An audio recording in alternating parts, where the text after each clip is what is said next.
Ramayan's unit is going to be out tomorrow. It is Rama unit. I'm going to be posting it on my social media. So again, please go out there and support it. Ranveer has done such a beautiful job, and I just can't wait for you guys to see it. Quality of the following actresses you wish you had. Alia.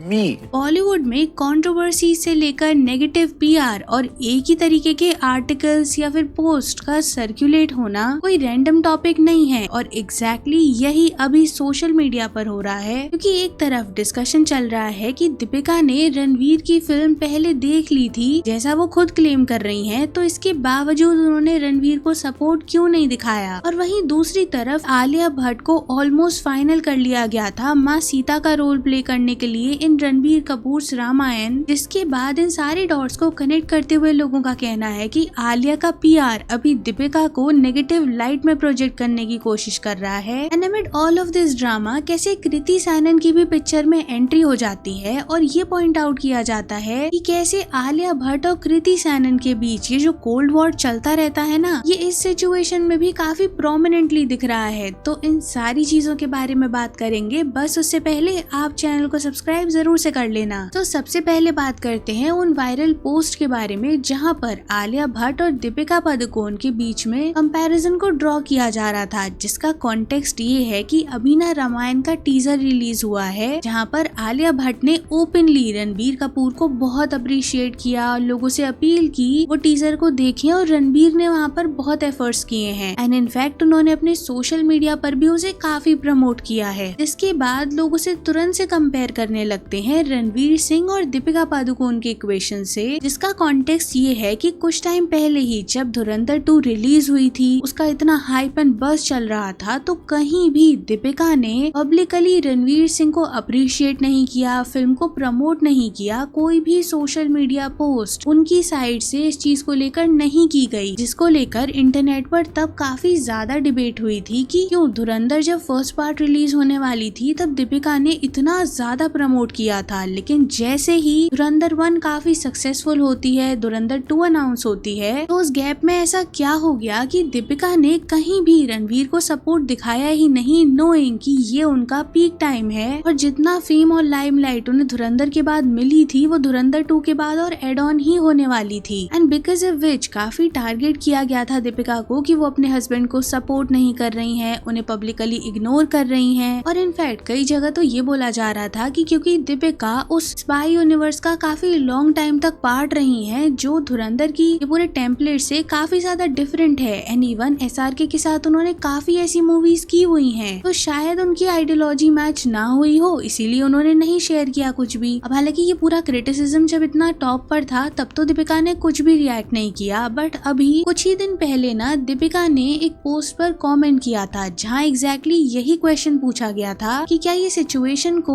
Over analyse कर लिया गया था या फिर वाकई दीपिका ने ignore किया। इसके रिप्लाई में दीपिका कहती हैं कि फिल्म तो उन्होंने बाकी बहुत लोगों से पहले देख ली थी। इसके बाद वो कहती हैं कि अब बताओ जो किसका बनना चाहिए, एंड आफ्टर विच ना दीपिका को सपोर्ट करने वाले लोग कह रहे थे कि जिस वे से दीपिका को क्रिटिसाइज किया गया था वो नॉट सपोर्टिंग रणवीर, अब बताओ वो कहाँ सेंस बनाता है। और कहा जाने लगा कि अगर एक ही फैमिली का पार्ट होते हुए दीपिका ने रणवीर को सोशल मीडिया पर विश नहीं किया तो उसको इतना बड़ा इशू क्यों बनाया गया, और जस्ट एक सोशल मीडिया पोस्ट ना करने से कहाँ तक चीजें डिफाइन हो सकती हैं। नाउ टू मेंशन हियर एक और सेक्शन ऑफ लोग थे जिन्हें दीपिका का ये रिप्लाई थोड़ा प्रॉब्लमैटिक लगा, एज इन कंपैरिजन स्टार्ट हो गए कि यामी गौतम ने भी काफी पहले ही फिल्म देख ली थी, बट फिर भी धुरंधर पार्ट 1 रिलीज होने से पहले भी वो सपोर्ट कर रही थी और धुरंधर पार्ट 2 रिलीज होने से पहले भी, और उनके इस टाइम पर रिप्लाई करने को भी ना उनकी अपकमिंग फिल्म का जो टीजर ड्रॉप हुआ है उससे कनेक्ट करते हुए बोल दिया कि अगर ये सिचुएशन ना होती ना तो दीपिका अब भी रिप्लाई नहीं करती। And amid all of this fiasco ना कुछ ऐसे पोस्ट काफी वायरल हो रहे थे, if your name is Ranveer और Ranbir make sure you get a wife like Alia Bhatt not like Deepika Padukone. अब हालांकि इसको लेकर भी ना एक सेक्शन ऑफ लोग आलिया के पीआर को कॉल आउट करना शुरू कर देते हैं, एज इन ये पॉइंट आउट किया जाता है कि रणबीर और आलिया का जो रिलेशनशिप पब्लिक आई में है वो खासा गुड बुक्स में नहीं है, क्योंकि इनके काफी सारे क्लिप्स ऐसे सर्कुलेट सर्कुलेट हो चुके हैं जिसने इनकी मैरिज को काफी कंट्रोवर्शियल लाइट में रखा हुआ है। And because of this a section of people were highlighting कि उस वाली इमेज को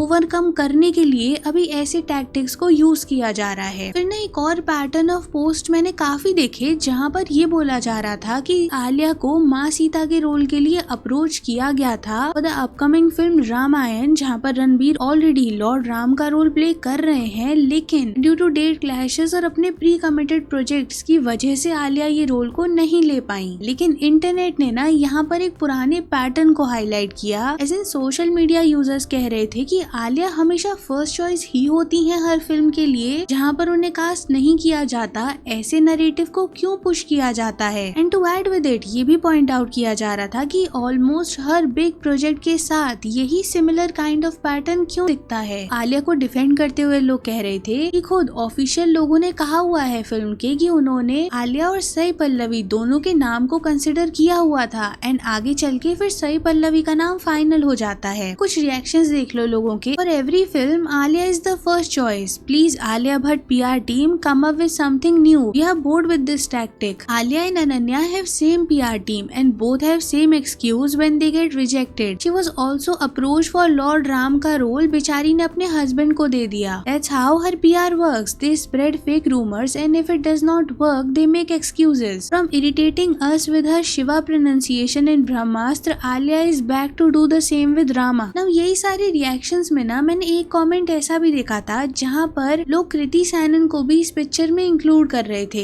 I mean आप ये वाला कमेंट देखो। She was never offered it. She used her PR to snatch the limelight from Kriti. She is a potential threat to her. She cleverly released this news during the week of Adi Purush release and made the paps call her Sita Ma. To which someone replied, exactly it was her stunt to divert limelight of Kriti. तो इसका context ना काफी simple सा है कि around 2 साल पहले आदि पुरुष मूवी रिलीज होने वाली थी जहाँ पर कृति सैनन माँ सीता का रोल प्ले कर रही थी और उसी टाइम पर ना ये वाले पोस्ट काफी सर्कुलेट हो रहे थे कि आलिया भट्ट भी अपकमिंग रामायण फिल्म में माँ सीता का रोल प्ले कर सकती हैं। और देखो कृति सैनन का नाम ना लोग यहाँ पर ज्यादा हाईलाइट इसीलिए भी कर रहे हैं क्योंकि आलिया भट्ट और कृति सैनन के बीच ये ऑन एंड ऑफ फाइट ना काफी विजिबल रही है मीडिया में। और इनफैक्ट कई रूमर्स तो ये भी स्टेट करते हैं कि कृति और करण जौहर के बीच में भी equation for a longer period of time अच्छी नहीं रही थी। ऐसे दिलवाले फिल्म जब रिलीज हुई थी ना तब भी ये रूमर्स काफी स्प्रेड हुए थे कि SRK, काजोल एंड वरुण धवन के साथ आलिया भट्ट को फीचर किया जाना चाहिए, ऐसा करण जौहर का पॉइंट ऑफ व्यू था। लेकिन मेकर्स ने डिसाइड किया कि कृति सैनन इस रोल के लिए ज्यादा अप्रोप्रिएट है और तभी से करण जौहर, आलिया भट्ट और कृति सैनन का ये इक्वेशन कुछ खासा अच्छा नहीं रहा है। और इनफैक्ट एक और सिचुएशन भी क्रिएट हुई थी जब कृति को करण जौहर की एक फिल्म ऑफर हुई थी बट उसकी मदर के डिनाई करने की वजह से कृति ने उस फिल्म को रिजेक्ट कर दिया जो लेटर ऑन कियारा करती हैं, जिसको लेकर भी कृति सैनन और करण जौहर का कॉफी विद करण पर डिस्कशन हो चुका है। एंड इवन वहीं पर ना कृति ने ये भी बताया था कि उन्होंने स्टूडेंट ऑफ द ईयर के लिए भी ऑडिशन दिया था। और देखो कृति को ना लोगों ने काफी ज्यादा सपोर्ट इसलिए भी किया है कि एक तो उन्होंने काफी स्ट्रॉन्ग परफॉर्मेंसेस दी हुई हैं जैसे कि फिल्म मिमी में, and to add with it वो एक आउटसाइडर है। बाकी तो अब आप लोग बताना कमेंट्स में कि इस सब पर आपका क्या ओपिनियन है। Don't forget to like and share the video, subscribe to the channel and thanks for watching.